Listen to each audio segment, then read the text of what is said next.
क्या तुमने कभी सोचा है कि चरिस्मा हमेशा एक पॉजिटिव चीज क्यों लगती है? हम सब सोचते हैं कि कैरिज्मेटिक लोग इंस्पायरिंग होते हैं, वो जो क्राउड्स को यूनाइट करते हैं, आइडियाज को स्प्रेड करते हैं और दुनिया को बदलते हैं। लेकिन ये पूरी सच्चाई नहीं है। I am talking about something deeper, कुछ ऐसा जो चरिस्मा के चेहरे के पीछे छुपा है। जब चार्म एक वेपन बन जाता है, ये वो डार्क साइड है जहां चरिस्मा मैनिपुलेशन का टूल बनती है, लोगों के माइंड्स को स्वे करती है और कभी कभी डिस्ट्रक्शन का रास्ता भी खोल देती है। आज हम इस मिस्ट्री को खोलेंगे, क्यों चरिस्मा का ये अंधेरा रूप इतना डेंजरस होता है और कैसे हम इसे समझकर अपने आप को प्रोटेक्ट कर सकते हैं। ये जर्नी थोड़ी शैडोवी है, थोड़ी अनसेटलिंग, लेकिन एंड में शायद तुम्हें कुछ ऐसा मिले जो तुम्हारी सोच को एक नए लाइट में डाल दे। रेडी हो? दुनिया एक स्टेज है और कैरिज्मा उस स्टेज का स्पॉटलाइट है। हम कैरिज्मेटिक लोगों को एडमायर करते हैं, वो लीडर्स जो स्पीचेस से दिल जीत लेते हैं, वो फ्रेंड्स जो हर रूम में एनर्जी लाते हैं, वो इन्फ्लुएंसर्स जो एक पोस्ट से मिलियंस को इन्फ्लुएंस कर देते हैं। लेकिन ये एडमिरेशन एक ट्रैप हो सकती है। साइकोलॉजिकली कैरिज्मा एक इमोशनल मैग्नेट है। वो लोगों के फीलिंग्स को टैप करती है, उन्हें कनेक्टेड फील करवाती है। लेकिन ये कनेक्शन कभी एक इल्यूजन भी बन सकती है। एक study journal of personality and social psychology में 2015 में पब्लिश हुई, कहती है कि कैरिज्मेटिक प्रेजेंस ब्रेन में ऑक्सीटोसिन रिलीज ट्रिगर करती है, वो हार्मोन जो ट्रस्ट और बॉन्डिंग क्रिएट करता है। लेकिन जब ये चार्म मैनिपुलेटिव इंटेंट के साथ आती है तो ये ट्रस्ट एक वेपन बन जाती है जिससे लोग अपने रैशनल जजमेंट को भूल जाते हैं। चलो थोड़ी हिस्ट्री में चलते हैं। चरिस्मा का कॉन्सेप्ट एंशिएंट टाइम्स से है, लेकिन इसका डार्क साइड बहुत जल्दी सामने आया। रोमन एम्परर जूलियस सीजर एक परफेक्ट एग्जाम्पल था। वो अपने स्पीचेस और पर्सनल चार्म से क्राउड्स को कैप्टिवेट करता था, सीनेट को स्वे करता था, सोल्जर्स को लॉयल बनाता था। उसकी कैरिज्मा ने उसे डिक्टेटर बनाया, लेकिन यही चार्म उसके एनिमीज को एकजुट करने का कारण भी बना और एंड में उसकी ही असैसिनेशन हो गई। सीजर की स्टोरी दिखाती है कि कैरिज्मा एक डबल एज्ड सोर्ड है। वो पावर देता है लेकिन बैकलैश भी लाता है। 16th सेंचुरी में निकोलो माकियावेली ने अपनी बुक द प्रिंस में कैरिज्मा को एक स्ट्रेटेजिक टूल के रूप में डिस्क्राइब किया। एक लीडर को वो चार्म रखना चाहिए जो लोगों को इंस्पायर करे, लेकिन उसे अपने गोल्स के लिए यूज करे। माकियावेली कहते थे कि ट्रू पावर चार्म में है, ना कि फोर्स में। लेकिन ये चार्म जब वेपन बनती है तो वो लोगों के लॉयल्टीज को मैनिपुलेट कर देती है। अब मॉडर्न हिस्ट्री में देखो, 20th सेंचुरी के ऑथोरिटेरियन लीडर्स, एडोल्फ हिटलर की कैरिज्मा एक डेडली एग्जाम्पल है। वो अपने रैलीज में थाउजेंड्स को हिप्नोटाइज करता था। उसकी वॉइस, जेस्चर्स और विजन ने लोगों को एक ट्विस्टेड ड्रीम में ले लिया। साइकोलॉजिकली ये हेलो इफेक्ट का यूज था, जब एक स्ट्रॉन्ग ट्रेट जैसे कैरिज्मा पूरे पर्सनालिटी को पॉजिटिव बना देता है और लोग क्रिटिकल थिंकिंग भूल जाते हैं। हिटलर की चार्म ने जर्मनी को यूनाइट किया, लेकिन ये यूनिटी डिस्ट्रक्शन की तरफ ले गई। दूसरा एग्जाम्पल, जिम जोन्स, जोन्सटाउन कल्ट का फाउंडर। वो अपने फॉलोअर्स को अपनी वार्म स्माइल और एम्पैथेटिक टॉक से अट्रैक्ट करता था। जिन्हीं मजदूब हुए, उन्हें बिलोंगिंग का सेंस देता था। लेकिन ये चार्म एक वेपन थी।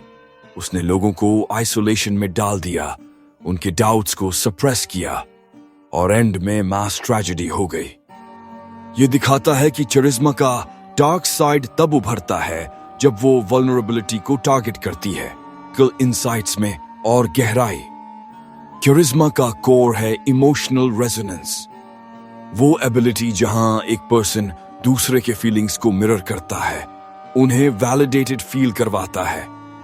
एक कॉन्सेप्ट है मिररिंग, जब कैरिज्मेटिक लोग बॉडी लैंग्वेज, टोन या वर्ड्स को सटली कॉपी करते हैं टू बिल्ड रपोर। ये टेक्निक सेल्स में, पॉलिटिक्स में, इवन डेटिंग में यूज होती है, लेकिन जब ये मैनिपुलेटिव होती है तो ये लोगों के डिफेंसेस को डाउन करता है। एक 2018 की study social psychological and personality science में कहती है कि हाई करिश्मा वाले लोगों के इंटरैक्शंस में ट्रस्ट लेवल्स 40% ज्यादा होते हैं, लेकिन ये ट्रस्ट इजीली एक्सप्लॉइटेड हो सकता है। डार्क साइड ये है कि करिश्मा शुद्ध कलेक्टिव नार्सिसिज्म फॉस्टर कर सकती है, जब फॉलोअर्स अपने लीडर को गॉड लाइक मानने लगते हैं और क्रिटिकल क्वेश्चंस पूछना बंद कर देते हैं।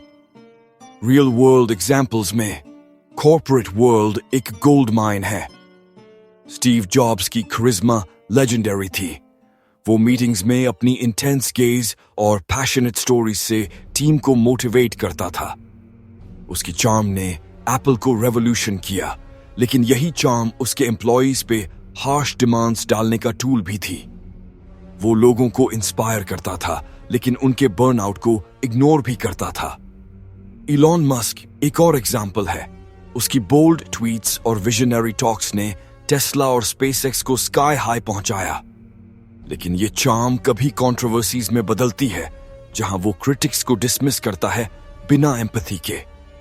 ये दिखाता है कि करिश्मा का वेपन रूप तब उभरता है जब वो सेल्फ सर्विंग एजेंडास के लिए यूज होती है।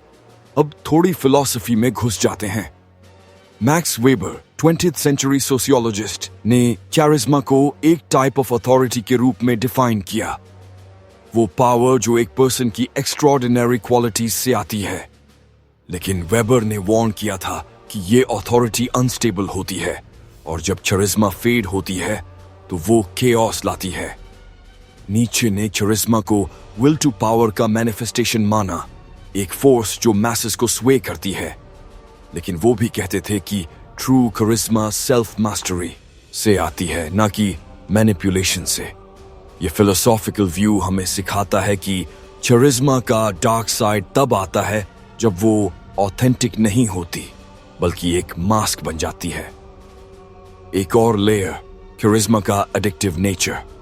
साइकोलॉजिकली करिश्मा ऑक्सीटोसिन और डोपामीन रिलीज करती है, जो एडिक्शन क्रिएट कर सकती है।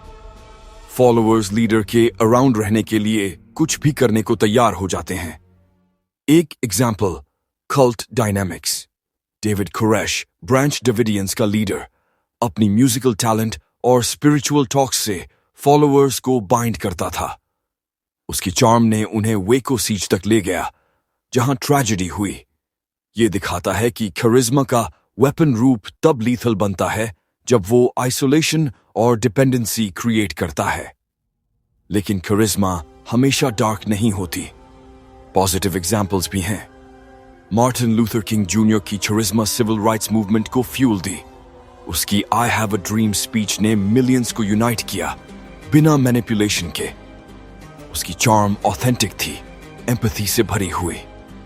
यह दिखाता है कि करिश्मा का लाइट साइड इंस्पिरेशन देता है, जबकि डार्क साइड कंट्रोल। की फर्क है intent, self serving versus collective good. अब रियल वर्ल्ड में डेटिंग और रिलेशनशिप्स में करिश्मा का डार्क साइड। कुछ लोग चार्म से पार्टनर्स को अट्रैक्ट करते हैं, लेकिन ये चार्म लव बॉम्बिंग का पार्ट होता है।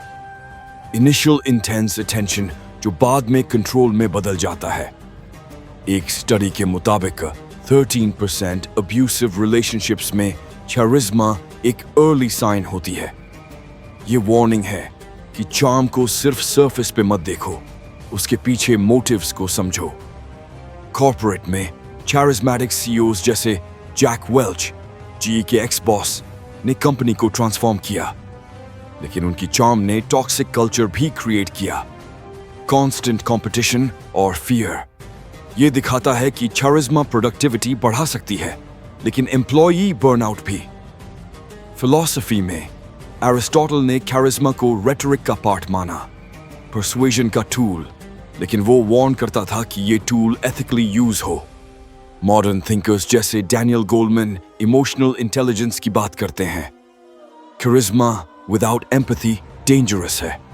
एक स्टोरी सुनो। मेरा एक कॉलीग था, charismatic but manipulative। वो मीटिंग्स में सबको इम्प्रेस करता था, लेकिन प्रोजेक्ट्स में क्रेडिट ले लेता। एंड में टीम ने उसे आइसोलेट कर दिया। ये सिखाता है कि चार्म का डार्क साइड इवेंचुअली एक्सपोज हो जाता है। सेल्फ अवेयरनेस की है। जब तुम अपनी करिश्मा को समझते हो तो उसे रिस्पॉन्सिबली यूज कर सकते हो। रिफ्लेक्ट करो, क्या तुम्हारी चार्म ऑथेंटिक है या टूल? तो करिश्मा का डार्क साइड हमें मिरर दिखाता है, पावर का टेम्पटेशन और उसका कॉस्ट। ये न्यूट्रल है, यूज करो वाइजली। एक चैलेंज लो, आज अपनी इंटरैक्शंस पे ध्यान दो। कहां तुम्हारी चार्म हेल्प करती है, कहां वेपन? बैलेंस बनाओ। ये वीडियो अगर तुम्हें सोचने पे मजबूर किया तो लाइक करो, शेयर करो और थॉट्स कमेंट में बताना। सब्सक्राइब मत भूलना, क्योंकि हर वीक हम ऐसे टॉपिक्स लाते हैं जो इंस्पायर करेंगे, चैलेंज करेंगे। रिफ्लेक्ट करो, अपनी चार्म को समझो और नेक्स्ट वीडियो में मिलते हैं